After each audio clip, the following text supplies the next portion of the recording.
గౌరవ ప్రధానమంత్రి శ్రీ నరేంద్ర మోడీ గారికి, గౌరవ రైల్వే మంత్రి అశ్విని వైష్ణవ్జీ గారికి, గౌరవ minister of state Pemmasani Chandrashekhar గారికి, అదేవిధంగా గౌరవ శాసనసభ్యులు రామాంజనేయులు గారికి, వేదికమైన ఉన్న రైల్వే అధికారులకి, ఈ సమావేశానికి విచ్చేసిన పిల్లలకు, వాళ్ళ తల్లిదండ్రులకు, మంగళగిరి ప్రజలందరికీ పేరు పేరున నా హృదయపూర్వక నమస్కారాలు. భారతదేశంలో అనేక సంస్థలు ఉన్నాయి. కేవలం ఒకే సంస్థ మొత్తం భారతదేశాన్ని కలుపుతుంది. ఆ సంస్థనే మన రైల్వేస్. ఇక్కడ చాలామంది మన జీవిత ప్రయాణంలో ట్రాక్ మీద నుంచిన వారు ఉన్నారు. అదేవిధంగా ఒక రైలు ఎక్కి ఆ కిటికీ నుంచి బయటకు చూసి మన భారతదేశం ఎలా ఉంటుందో మనందరికీ తెలిసిన విషయం. వాస్తవంగా చెప్పాలంటే భారతదేశ అభివృద్ధిలో రైల్వేస్ అనేది ఒక కీలకమైన పాత్ర వహిస్తుంది. అందుకే గౌరవ ప్రధానమంత్రి శ్రీ నరేంద్ర మోడీ గారి నాయకత్వంలో ప్రత్యేకంగా రైల్వేస్ పైన శ్రద్ధ పెట్టారు. గతంలో మనందరం చూసాం, రైల్వేలు టైంకి వచ్చేది కాదు, ట్రాకులు శుభ్రంగా ఉండేది కాదు, కావాల్సిన సేఫ్టీ ఉండేది కాదు, ప్రయాణికులు అనేక ఇబ్బందులు ఎదుర్కొనేవారు. అలాంటిది గౌరవ ప్రధానమంత్రి నరేంద్ర మోడీ గారు ముందు చూపుతో ఈరోజు మనం ఒక్కసారి చూస్తే ఎప్పుడు లేని విధంగా వందే భారత్ కానివ్వండి, బుల్లెట్ ట్రైన్లు కానివ్వండి, కవచ్ సేఫ్టీ టెక్నాలజీ కానివ్వండి, 100% ఎలక్ట్రిఫికేషన్ కానివ్వండి, ఏకంగా మోడర్న్ ఫ్రేట్ కారిడార్స్ కూడా ఈరోజు మనం అభివృద్ధి చేసుకుంటాం జరిగింది. ఒక మాటలో చెప్పాలంటే ఈరోజు మనందరం ఒక రైల్వే రెవల్యూషన్ అనుభవిస్తాం జరుగుతుంది. గౌరవ ప్రధానమంత్రి గారి ఆలోచన ఒకటే, దేశం అభివృద్ధి చెందాలంటే రైల్వేస్ అభివృద్ధి చెందాలి. అందుకే ఎవరు ఊహించిన సమయంలో ముంబై అహ్మదాబాద్కి ఈరోజు భారతదేశం రైల్వే ట్రైన్ కూడా ఏర్పాటు చేసే ప్రక్రియలో ఉంది.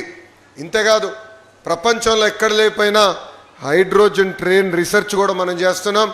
అది గ్రీన్ మొబిలిటీకి, సస్టైనబిలిటీకి మనం పునాది వేసుకోబోతున్నాం. ఈరోజు Kavach automatic train protection system కూడా వచ్చింది. అంటే రైల్వేస్ ఎప్పుడు లేని విధంగా సేఫ్టీ పెరిగింది. వేలాది కిలోమీటర్లు కొత్త రైల్వే లైన్లు వేస్తున్నారు. ఉన్న రైల్వే లైన్లు కూడా మోడర్నైజ్ చేస్తున్నారు. దానివల్ల కనెక్టివిటీ పెరుగుతుంది. మేడం గారు డ్యాష్ పడినప్పుడు ఒకటే చెప్పాను, పెమ్మసాని గారు కూడా ఇక్కడే ఉన్నారు, మన మంగళగిరిలో ట్రైన్లు ఎక్కువ ఆగేటట్టు చేయాలని ఈ సభాముఖంగా పెద్దలందరూ కూడా నేను కోరుతున్నా. రైల్వే స్టేషన్లు కేవలం రైలు ఎక్కి దిగేదని కాదు, రైల్వే స్టేషన్ అనేది ఒక ఎకనామిక్ యాక్టివిటీ కింద మారాలి. ఈరోజు ఒక పక్కన అమరావతిని మనం అభివృద్ధి చేసుకుంటున్నాం. అమరావతిలో భవనాలు కడతమే సరిపోదు, air connectivity, road connectivity, rail connectivity అనేది చాలా కీలకమైన పాత్ర వహిస్తుంది. అందుకే గౌరవ ముఖ్యమంత్రి శ్రీ నారా చంద్రబాబు నాయుడు గారు ఈ 3 అనుసంధానం చేయాలి, ఒక ఇంటిగ్రేటెడ్ లాజిస్టిక్స్ నెట్వర్క్ ఏర్పాటు చేయాలని దిశగా ఈరోజు అమరావతి తయారు చేస్తున్నారు. ఇక్కడ మీరు అందరూ చూశారు, 2019 నుంచి 24 వరకు అభివృద్ధి కార్యక్రమాలు జరగలేదు. అమరావతి పనులు అన్నీ ఆగిపోయినాయి. అలాంటిది ఈరోజు ఒక పక్కన చంద్రబాబు నాయుడు గారు, ఇంకో పక్కన గౌరవ ఉప ముఖ్యమంత్రి పవన్ అన్న గారు కలిసి పెద్ద ఎత్తున అమరావతి పనులు కూడా పరిగెత్తిస్తాం జరుగుతుంది.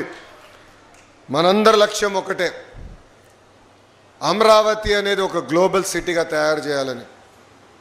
ఇక్కడ మనందరూ తెలుసు, 60 సంవత్సరాలు చెమటోర్చి హైదరాబాద్ని కలిసికట్టుకు మనం అభివృద్ధి చేశాం.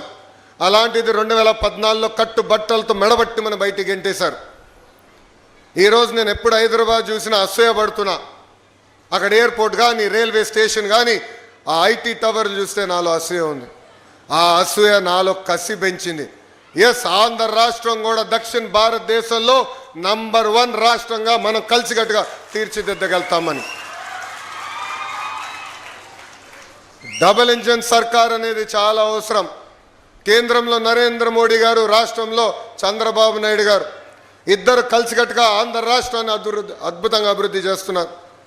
ఈరోజు వాస్తవంగా చెప్పాలంటే మనందరం నరేంద్ర మోడీ గారి రుణపడి ఉండాలి. ఎందుకంటే మనందరికీ దశాబ్దాలుగా ఉన్న కళ సౌత్ కోస్టల్ రైల్వే జోన్ ఏర్పాటు చేయాలి విశాఖపట్నంలోని. అలాంటిది గౌరవ ప్రధానమంత్రి గారు అడిగిన వెంటనే మనకి south coastal railway zone sanction చేసి ఇమీడియట్గా ఆపరేషన్లు కూడా ప్రారంభించారు. విశాఖ ఉక్కుని కాపాడుకున్నాం, పోలవరానికి నిధులు తీసుకొచ్చాం. ఈరోజు ఏకంగా మంగళగిరి భూగర్భ డ్రైనేజ్ మనం ఏర్పాటు చేసుకుంటున్నామంటే దాంట్లో కేంద్ర ప్రభుత్వం కూడా నిధులు ఇస్తుంది. కేంద్ర ప్రభుత్వం నిధులు, రాష్ట్ర ప్రభుత్వం నిధులు కలిసి ఈరోజు ఎప్పుడు లేని విధంగా మన మంగళగిరిని కూడా మనం అభివృద్ధి చేసుకుంటాం జరిగింది. ఇప్పుడే గౌరవ మంత్రి పెమ్మసాని గారు చెప్పినట్లు మంగళగిరిలో మన అనేక అభివృద్ధి సంక్షేమ కార్యక్రమాలు చేశాం. శ్మశానాల దగ్గర నుంచి కమ్యూనిటీ భవనాలు కానివ్వండి, 100 పడకల హాస్పిటల్ కానివ్వండి, లక్ష్మీ నరసింహస్వామి గుడి కానివ్వండి, రైల్వే స్టేషన్ కానివ్వండి, ఇట్లా చెప్పుకుంటా పోతే అనేక అభివృద్ధి సంక్షేమ కార్యక్రమాలు ఈరోజు కూటమి ప్రభుత్వం కలిసికట్టుగా మీకోసం చేస్తాం జరిగింది. ఆనాడు మిమ్మల్ని అందరినీ ఒక్కటే కోరా, 2019లో కరెక్ట్గా 23 రోజుల ముందల ఒక శాసనసభ్యుడిగా మీ ముందల నుంచిన మీ సమస్యలు నేను తెలుసుకోలేకపోయా, నేనేంటో మీకు అర్థం అవ్వలే, 5300 ఓట్లతో ఓడిపోయానని. 5 సంవత్సరాలు కష్టపడ్డా, చెమటోర్చా, మీ మనసు గెలుచుకున్నా. ఆనాడు ప్రజలందరిని ఒక్కటే కోరా, నేను ఏ మెజార్టీ అయితే ఓడిపోయానో దాని పక్కన ఒక 0 పెట్టి నన్ను గెలిపించండి, అది నాకు కొండంత బలం ఇస్తుందని. ఎవరు ఊహించిన విధంగా ఆంధ్ర రాష్ట్ర చరిత్రలో ఎప్పుడు జరిగిన విధంగా టాప్ 3 మెజార్టీతో మీరు నన్ను గెలిపించి శాసనసభకు పంపించారు. అదే నాకు కొండంత బలం. ఈరోజు నేను ఏ మంత్రి గారితో మాట్లాడినా, కేంద్రంలో గౌరవ ప్రధానమంత్రి గారు కానివ్వండి, రాష్ట్రంలో ఉప ముఖ్యమంత్రి పవన్తో కానీ ఎప్పుడు మాట్లాడినా, అనామ మంగళగిరి నియోజకవర్గాన్ని మీరు చేయాలి, 91,000 మెజార్టీతో నేను గెలిచాను, బాధ్యత మీ పైన కూడా ఉందని వాళ్ళతో నేను ఒత్తిడి తీసుకొచ్చి పనులు చేపిస్తాం జరిగింది. నా గౌరవాన్ని మీరు నిలబెట్టారు, నా పైన బాధ్యత పెరిగింది. గడిచిన 2 సంవత్సరాలు అనేక అభివృద్ధి కార్యక్రమాలు చేశాం. ఇది తొలి అడుగు మాత్రమే, ఇంకా అనేక కార్యక్రమాలు చేయాల్సిన అవసరం ఉంది. ఎన్ని ఆర్థిక ఇబ్బందులు ఉన్నా, అంటే ఈరోజు ₹1 సంపాదిస్తే ₹40 ఖర్చు అవుతుంది. జీతాలు కానీ, పెన్షన్ కానీ, తల్లికి వందనం కానివ్వండి, ఉచిత బస్ కానివ్వండి, డిఎస్సి కానివ్వండి, మెగా జాబ్ క్యాలెండర్ కానివ్వండి, ఇవన్నీ చేయాలంటే ₹1 సంపాదిస్తే ₹40 ఖర్చు అవుతుంది. అయినా కూడా పర్వాలేదు, ఇచ్చిన హామీ నిలబెట్టుకోవాలి, డబ్బులు ఈరోజు కాకపోతే రేపు సంపాదిద్దామని అభివృద్ధి పదంలో కూడా గౌరవ ముఖ్యమంత్రి గారు ఆంధ్ర రాష్ట్రాన్ని పరిగెత్తిస్తున్నారు. ప్రజలందరూ ఆలోచించాలి. 5 సంవత్సరాలు తీవ్రంగా నష్టపోయాం, పెట్టుబడి రాలేదు, పరిశ్రమలు రాలేదు.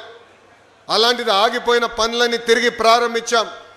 ఈరోజు రాయల్ ఎన్ఫీల్డ్ ఆంధ్ర రాష్ట్రాన్ని ఎత్తుక్కుంటూ వచ్చింది, ఒక గూగుల్ ఆంధ్ర రాష్ట్రాన్ని ఎత్తుక్కుంటూ వచ్చింది. ఇంకో పక్కన ఫైటర్ జెట్ తయారు చేసే ఆమ్కా కూడా ఆంధ్ర రాష్ట్రాన్ని ఎత్తుక్కుంటూ వస్తుంది.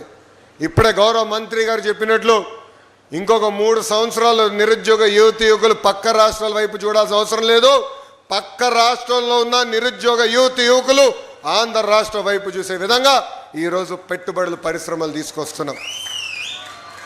మా లక్ష్యం ఒకటే, అభివృద్ధి సంక్షేమం అనేది జోడెద్దుల బండి. 2 కలిసికట్టుగా ముందరికెళ్తేనే రాష్ట్రం అభివృద్ధి చెందుతుంది. అందుకే ఇది 2 కలిసికట్టుగా తీసుకెళ్తున్నాం. మీ అందరి ఆశీస్సులు ఎప్పుడు ఉండాలి, మీకోసం అహర్నిశలు కష్టపడడానికి మేమున్నాం. ఈరోజు మంగళగిరిలో భూగర్భ డ్రైనేజ్ కానివ్వండి, రైల్ ఓవర్ బ్రిడ్జ్ కానివ్వండి, ఇలా కేంద్రంతో సంబంధించిన అన్ని కార్యక్రమాలు మనం చేయగలుగుతున్నాం అంటే గౌరవ ఎంపీ పెమ్మసాని చంద్రశేఖర్ గారు ఉన్నారు కనుకనే. మన లక్ష్మీ నరసింహస్వామి గుడి కోసం ప్రత్యేకంగా స్కీము ఉండాలి. ప్రసాదం 2 ద్వారా ఏకంగా నిధులు తీసుకురావాలని గౌరవ మంత్రి గారు నేను కోరితే ఏకంగా టూరిజం మినిస్టర్ గారిని కలిసి ఆయన పక్కన కూర్చుని నాకు ఫోన్ కొట్టి ఆయన చేత కమిట్మెంట్ కూడా చేయించిన వ్యక్తి పెమ్మసాని చంద్రశేఖర్ గారు. ఇది మీ అందరికి ఎందుకు చెప్తున్నానంటే, ఒక ఎంపీ ఒక ఎమ్మెల్యే కలిసికట్టుగా పనిచేస్తే ఎంత అద్భుతంగా ఒక ప్రాంతం అభివృద్ధి చెందుతుందనే దానికి మంగళగిరి ఒక ఉదాహరణ. మీ ఆశీస్సులు ఒక పక్కన మీ కొడుకు లాంటి నాకు, ఇంకొక పక్కన మన పెద్దన్న పెమ్మసాని చంద్రశేఖర్ గారికి ఎప్పుడు ఉండాలని ఈ సభాముఖంగా నేను ఆశిస్తూ, ఇంకా రాబోయే రోజుల్లో అనేక అభివృద్ధి కార్యక్రమాలు చేయాల్సిన అవసరం ఉంది. మంగళగిరిలో ప్రత్యేకంగా అనేక పరిశ్రమలు పెట్టుబడులు తీసుకొచ్చి నిరుద్యోగ యువకులకి మన ప్రాంతంలోనే ఉద్యోగాలు కల్పించే దిశగా మేము పనిచేస్తామని సభాముఖం మీ అందరికి హామీ ఇస్తూ, నాడు నేడు ఎప్పుడు ఒకటి చెప్తా. ఎంతోమంది నన్ను అడిగారు, ఓడిపోయినది ఇక్కడ 91,000 మెజార్టీ ఎట్టు గెలిచామని. నేను వాళ్ళందరికీ ఒకటే చెప్పా, 5 సంవత్సరాలు కష్టపడ్డా, మంగళగిరి ప్రజలతో అనుసంధానమయ్యా, వాళ్ళ సమస్యలు తెలుసుకున్నా, వాళ్ళతో కలిసికట్టుగా జీవితాంతం ప్రయాణం చేస్తానన్న భరోసా కల్పించా. అందుకే నాకు ఆ మెజార్టీ ఇచ్చి గెలిపించారని చెప్తాం జరిగింది. ఇది రాజకీయ వేదిక కాదు. కానీ ఒక విషయం చెప్పాలి, గౌరవ ముఖ్యమంత్రి గారు 7 సార్లు ఒక నియోజకవర్గంలో గెలిచారు. ఆ నియోజకవర్గం పేరు కుప్పం. మేమందరం ఎప్పుడు కుప్పం వైపు చూసి ఎలా పనులు చేయాలని తెలుసుకున్నాం. అలాంటిది గౌరవ ముఖ్యమంత్రి గారు వాళ్ళకి అక్కడ కుప్పంలో ఉన్న మా మిత్రులు చెప్పి మంగళగిరికి వెళ్ళి నేర్చుకోండి ఎలా అద్భుతంగా వాళ్ళు పనిచేస్తున్నారని చెప్పే పరిస్థితి ఈరోజు మనం తీసుకొచ్చాం. 6 నిమిషాలు కష్టపడదాం, అన్ని సమస్యలు పరిష్కరించామని చెప్పట్లేదు, అన్ని కోరికలు తీర్చామని చెప్పట్లేదు. అది దేవుడి వల్ల కూడా సాధ్యం కాదు. కానీ మీకోసం పనిచేస్తున్నాం, కష్టపడుతున్నాం, 6 నిమిషాలు అందుబాటులో ఉంటున్నాం. మీ ఆశీస్సులు మాకు ఎప్పుడు ఉండాలని ఈ సభాముఖ ప్రజలందరినీ కోరుకుంటూ, నాకు ఇంత అద్భుతమైన అవకాశం ఇచ్చిన మీ అందరికీ, అదేవిధంగా గౌరవ ప్రధానమంత్రి శ్రీ నరేంద్ర మోడీ గారికి నా హృదయపూర్వక ధన్యవాదాలు తెలుపుకుంటూ మీ అందరి దగ్గర నుంచి సెలవు తీసుకుంటున్నాను. జై హింద్, జై హింద్. Thank you.